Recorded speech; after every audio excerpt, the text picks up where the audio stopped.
Yo, can you hear me? Yeah, I can hear you, bro. Can you hear me? Yeah, I can hear you good. How do I, am I clear? Yeah, go on. So yeah, what I was saying is you've got thoughts, beliefs, attitudes that carry a certain current, a certain charge, a certain frequency, which attracts your life in a certain way. You could kind of call that your what's the law before um my art? Is it Heracriti?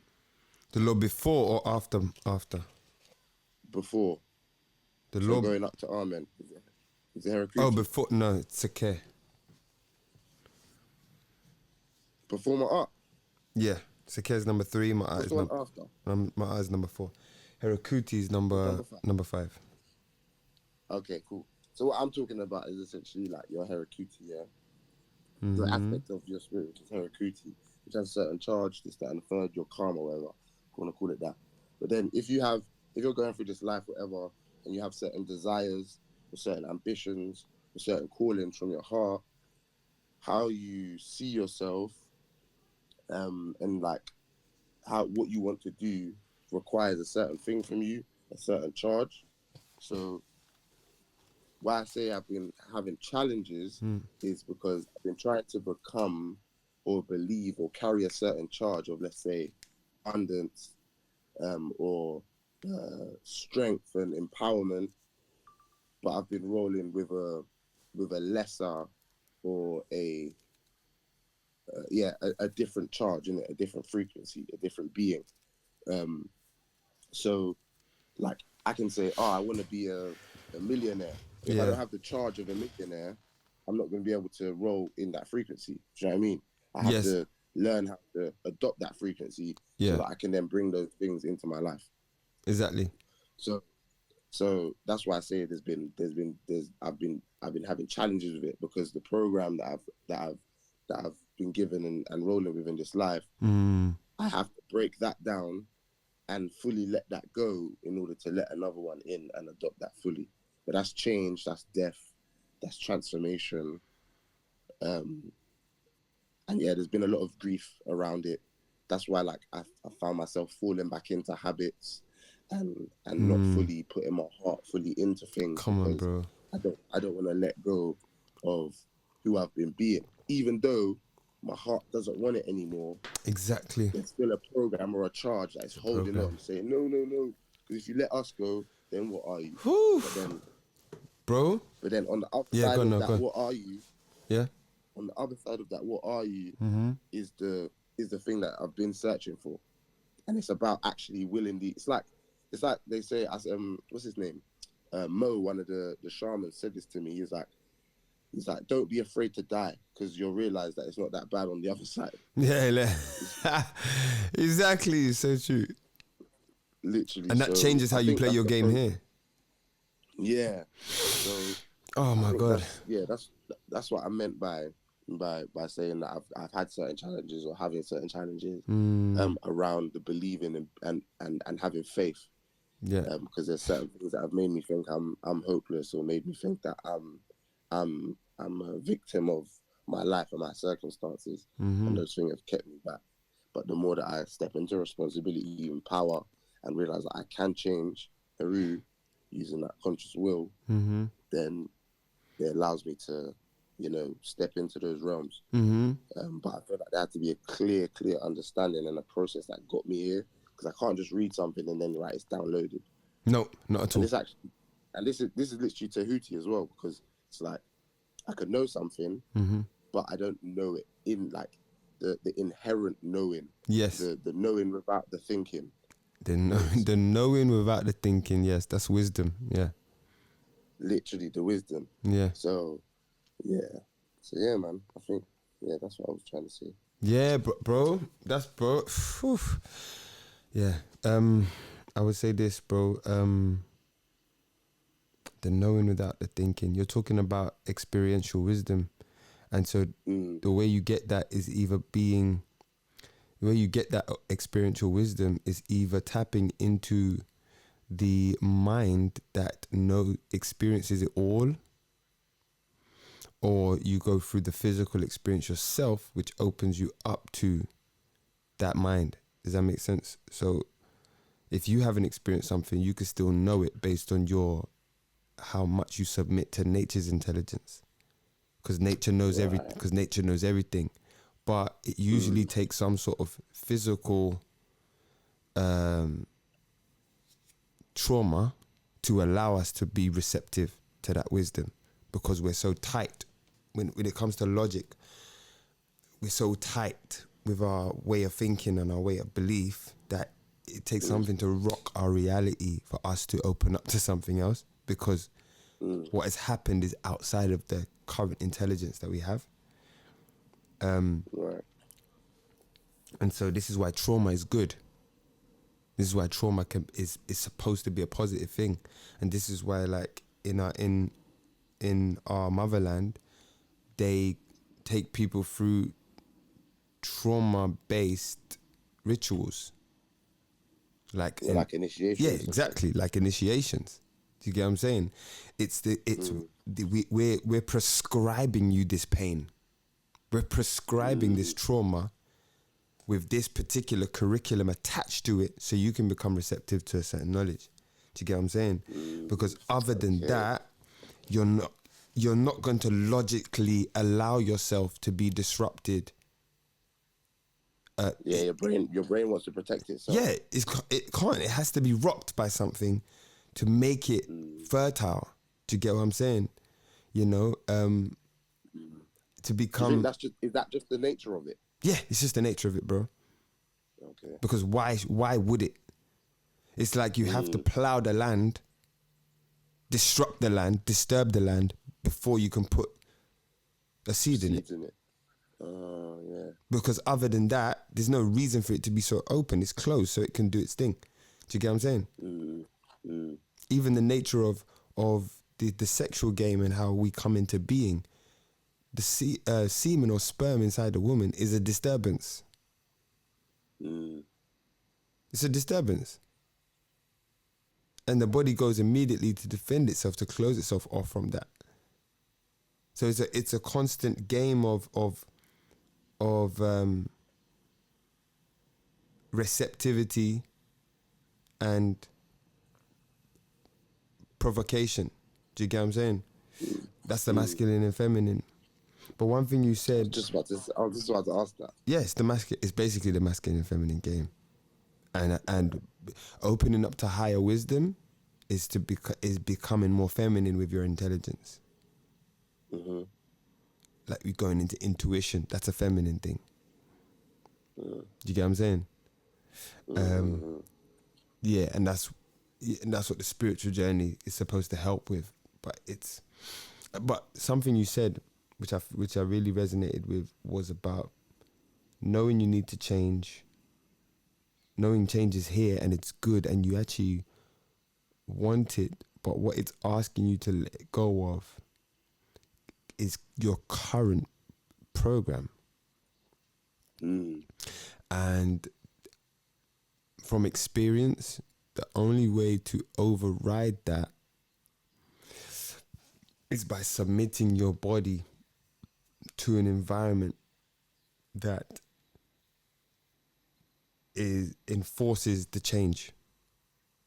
What do you mean by that? So like basically, this is like where pilgrimage comes into thing. Like, so like me living in Africa for 3 years, for example, and the way I moved there, I didn't move there with the luxuries or quote unquote luxuries of the UK, or should I say distractions or disturbances from the UK. I went there and I lived there like a normal Donny. Do you get what I'm saying? And what I had to put myself through, even the fact that, I didn't go there with a job, like someone was paying me to be there or something like that. I had to figure everything out as I figured out here. And that meant I had to be receptive to a whole new program, because it's an entirely different lifestyle. The way I wake up, the way I go to sleep, the way I eat, the way I communicate, the way I travel, it's all different. What's available to me, what amenities are around me, relationships with people, communication. Like it's it's an entirely different program. So that means it's going to take a new form of my intelligence to overcome that space. I feel you. Do you get what I mean? It's like you're being forced. It's like you're being forced into it. Yeah, but you're So doing like, it intentionally. Yeah. You have to change. It's like the way when certain men change when they go to prison.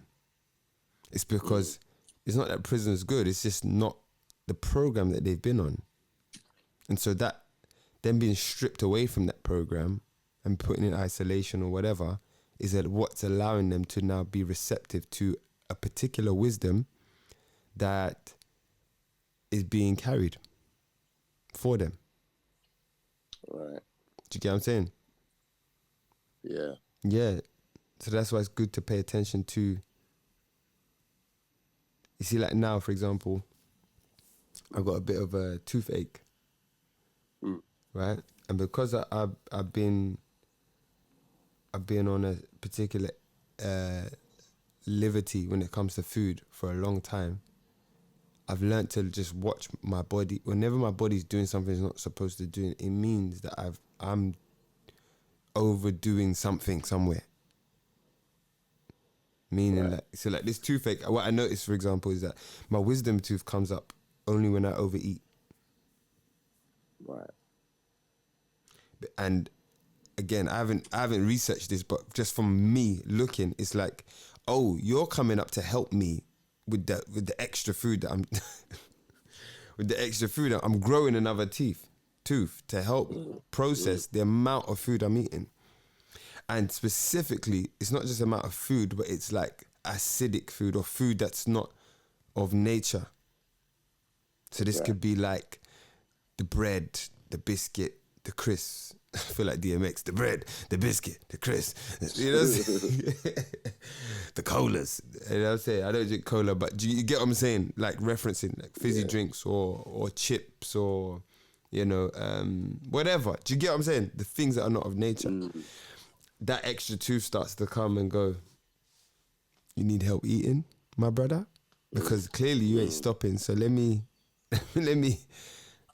help, let me grow in capacity. So that's a signal for me to go, ooh, it's fasting time.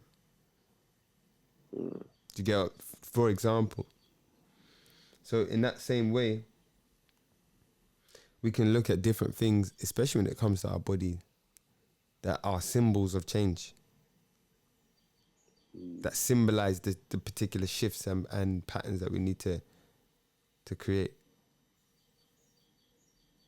Yeah, no, I hear you. You know, even you said something really beautiful, which is the fact that, which is a revelation, is that this whole, our body is the spirit. Our body is the spirit. It's the energy. And so, and that includes the body's Geb, and Geb is the reality, the physical reality we experience. So our body is also the physical experiences that we have. Meaning in other people. For example, have you ever noticed how you ever got one person who sees you in a particular way, but another person experiences you in a completely different way? Yeah. You're the same person. The only difference is what your body channels towards that person when you're around them. Right. Or vice versa, making it more personal. The only difference is what you experience, or what you channel. Yeah, same difference, but what you channel towards that person when you see them, or when you're around them, or what you experience of that person, or what that person brings out of you, should I say, as well. Yeah. Yeah. You see? And so what is the difference is it's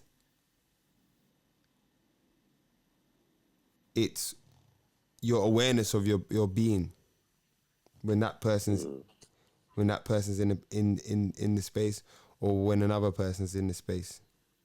Some beings you can't handle, other beings you're more favorable towards, but the common placement is you. And so if you believe you're the spirit and not the consciousness that's moving the spirit, then it becomes, the love-hate experience becomes a lot more intense. Whereas if you're able to look and control your spirit and look from the space of consciousness, like amen, from that perspective, then irrespective of who's around you, you remain in the same state, which is the state of peace. Yes, some spirits, for example, or AKA people, will bring different energies towards you, but if you have the same process for all energies, then it doesn't matter. You're like, certain people are cool until anger finds them. Certain men are blessed, or certain girl are blessed until lust finds them. And then they become an entirely different entity. Like, you can see it. When anger sits in this person, it's whoa. You get what I'm saying? And it's, which is not a bad thing, but it's only bad when they don't know what to do with, like, you can see they're possessed. You know, certain people got a space, oh, it's time to get angry, and you turn it and you watch them control that heat and go and then bring it right back down, just so they can execute what it is that they needed to do. No, I haven't witnessed as much of that, you know. You can see it in like martial artists, for example, or people Right. or people who are trained in combat, people who are not just people, like political figures as well. Some and everyone's exercising. You can see it in another way, like, for example, artists will be good at the lust tap. You know what I'm saying? You know what I'm saying? You get what I'm saying? Like, someone like me, I'm very good at that. I just turn it on, that energy, and then turn it back off. Or rather, that's been my practice for a long time. Like, it's not I can control. It's not something that carries me away. Was that one of your conscious intentions behind that? Was it the lust energy that you was trying to control? I wouldn't say it was like, I didn't sit down and say, today I'm going to control the lust energy. Yeah, You know what I'm saying? of course, It's more like, put it this way, your greatest enemy is what turns you into the superhero, brother. Right. You get what I'm saying? So I would say lust is my joker. Do you get what I'm saying? Joker. Dragon. Yeah. Okay. So like that energy, which is really about, you know, we use the word lust, but it's really about the leaking of sexual energy. You know what I mean? It's like an overwhelming rush of sexual energy that comes over you, and it's really creative life force energy. It's ra. Yeah. It's all of that. It's ra energy. You see? But again, when it's aroused by a woman, it can be experienced. It can be an intoxicating one. Yeah. And if you don't know, if you add intoxicants to that, then it can be overwhelming. You're overwhelming that energy, and then it now rushes out of you uncontrollably. But again, so that's, you know, for example, me, that's why I don't drink alcohol. Yeah. Do you get it? Because I know, and I've never had an issue with alcohol ever, but I just seen, just from observing myself, I was like, ooh, it's the vehicles it's a bit harder to control when I do that. So I'm gonna not drink as a means of creating a greater agency with my body. Do you get what I'm saying? So me being good at it is just a virtue of me practicing with it, as opposed to allowing it to control my life.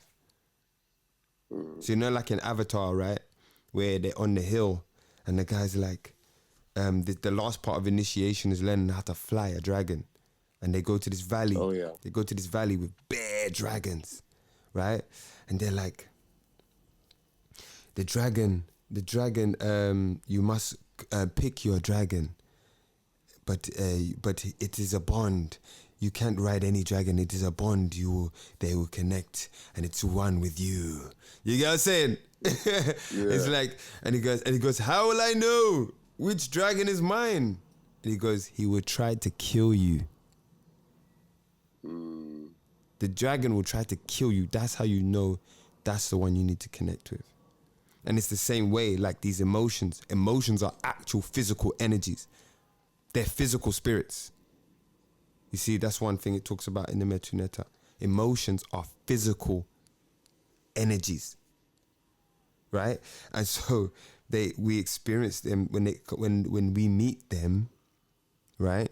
The one that's really overwhelming for us, the one that stays the longest, like pays the most rent, you get what I'm saying?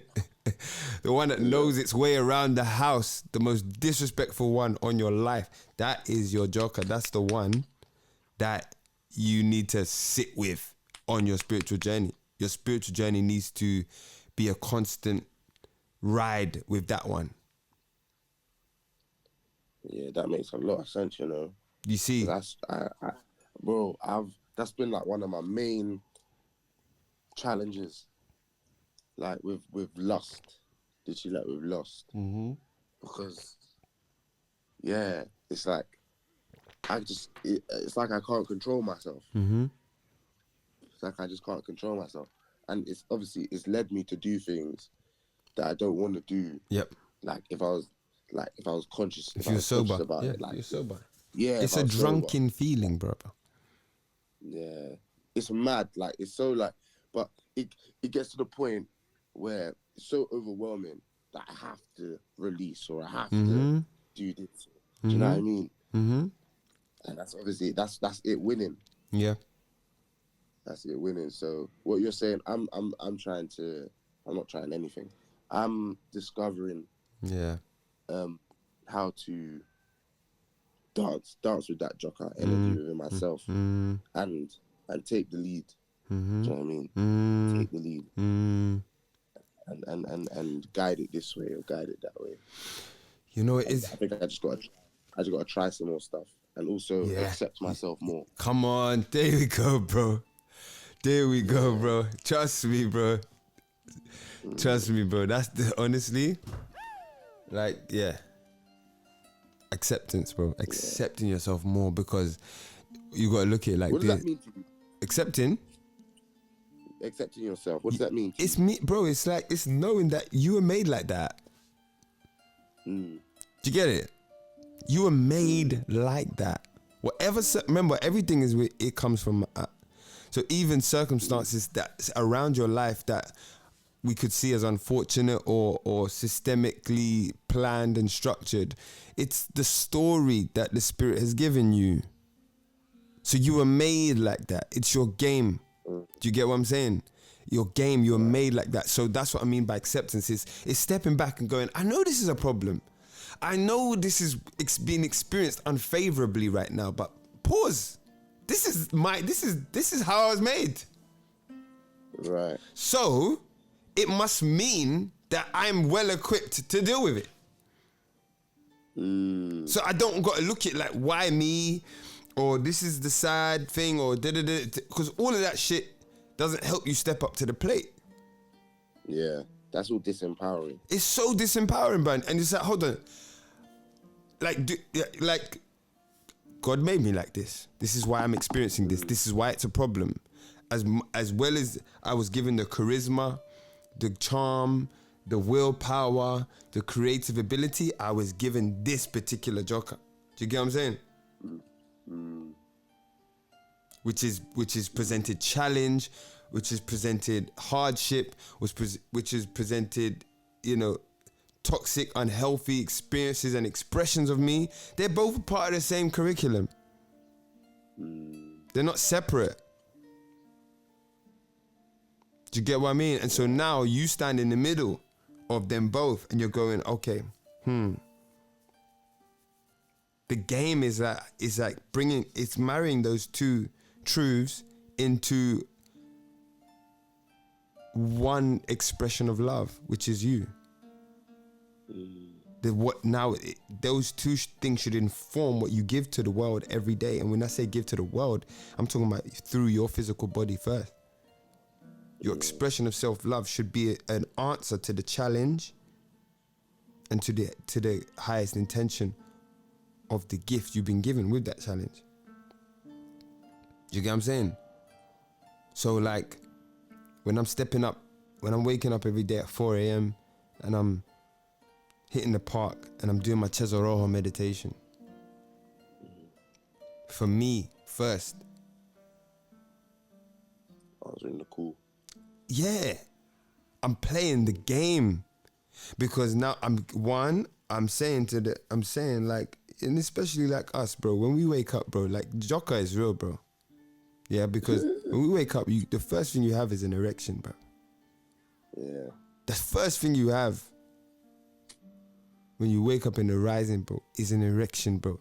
It's a call to stand up. It's a call to hold up your game. What is it? You see? And so it's like, okay, boom. I'm relating with that Jokka first thing. I'm giving it a space to express itself on a micro level. You see? And the more specific I'm getting with it, for example, like, you know, there's dancing, but then there's breathing, you know what I'm saying? There's meditation, there's affirmation. This is now when I'm writing my songs, for example. These things are my talents, but I'm using them to address a particular energy, a challenge, a call. Do you get what I'm saying?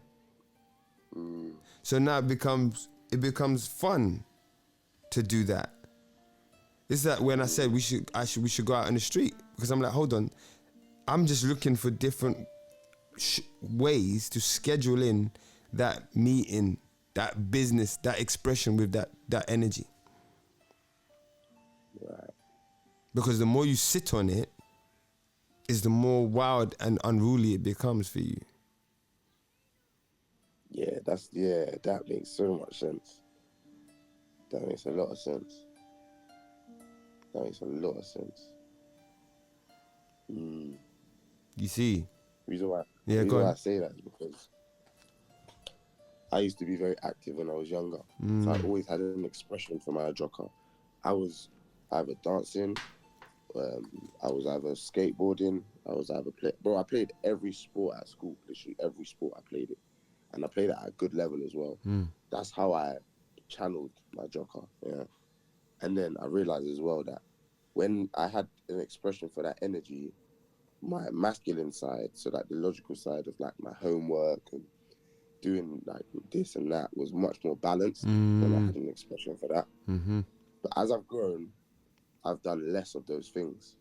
And the more I sit with it, where I don't do as much with that energy, like I don't express, I don't do my push-ups, so I don't go to the gym, or I don't play basketball, it gets overwhelming. And then that vicious toxic cycle starts. And it makes everything feel like a bit more disrupted. Yeah. So it's very but I feel like I've had to go through that in order to realize the importance and realize the perspective at which I need to use it at. It's like kind of reconnecting me back to myself in that way.